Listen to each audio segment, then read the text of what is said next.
RP Singh साहब, जिन्हें नजरबंद किया था, आज उनसे नजरें मिलानी है। जो अनुच्छेद 370 की राजनीति करते आए पूरे जीवन, आज उनसे चर्चा होनी है।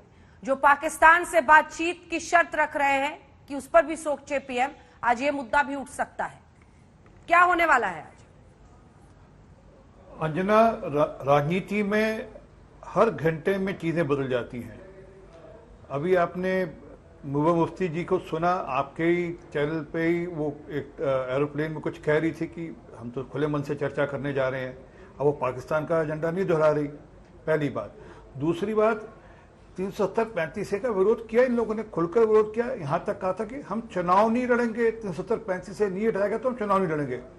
और उसके बाद जो चुनाव लड़े, डीडीसी का चुनाव लड़े और मिलकर भी लड़े, आपस में थोड़ा बहुत विरोधाभास भी था, फिर भी लड़े। उस चुनाव का आउटकम भी आया, क्योंकि राजनीतिक आदमी की जब जमीन सरकती है तो वो वापस जमीन की तरफ भागता है। उनकी जमीन सरक रही थी, उनको लगा नहीं, अगर हमने नहीं चुनाव लड़ा तो कोई और लोग प्रदेश में राजनीति में आगे बढ़कर आएंगे, अग्रसर होंगे, उससे अच्छा हम वापस रहें। तो राजनीति में कब कौन व्यक्ति, क्योंकि इनमें से कई लोग हैं जो श्रीनगर में अलग भाषा बोलते हैं, जम्मू में अलग भाषा बोलते हैं, दिल्ली आकर भारत माता की जय के नारे भी लगाते हैं। तो हम सब ने देखा है। और कुछ ऐसे भी हैं जो दिल्ली में कुछ और बोलते हैं, जम्मू में जाकर कुछ और बोलते हैं। जम्मू में इशफाक साहब आपकी बात तो नहीं कर रहे वो? हैं जी, मैं तो इशफाक साहब से पूछ रही हूँ। इशफाक साहब आपके बारे में तो नहीं बोल रहे? मैं सुन रहा हूँ। मैं, आप टाइम समय देगी तो मैं जवाब दूंगा। बोले।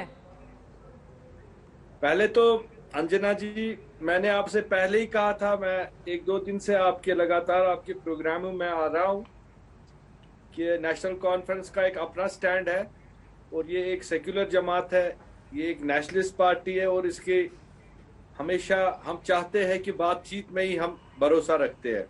नेशनलिस्ट पार्टी, नेशनलिस्ट मतलब कौम पर हम चाहते हैं कि हमारे मुल्क की जड़ें और मजबूत रहे हमारे जम्मू कश्मीर में। यहाँ डेमोक्रेसी फले फूले और लोगों की यहाँ डेवलपमेंट हो, यहाँ एम्प्लॉयमेंट मिले, लोगों नौजवानों को यहाँ तरक्की तो करे। कश्मीर से लाइव है ना सर?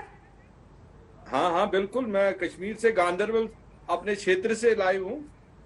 नेशनलिस्ट पार्टी आप कह रहे हैं?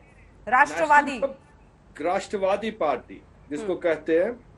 और वो अब बार बार मैं रिपीट नहीं करूंगा कि उसके लिए हमने क्या कुर्बानियां दी है, वो सारी पूरे भारत को पता है कि नेशनल कॉन्फ्रेंस या डॉक्टर फारूक अब्दुल्ला साहब जो माने जाते हैं कि अपने उसके लिए जो उनका स्टैंड रहता है, जो उन्होंने जनीवा में भी एक तकरीर की थी जब हमारे वाजपेयी साहब ने इनको वहां भेजा था, आपको पता ही होगा।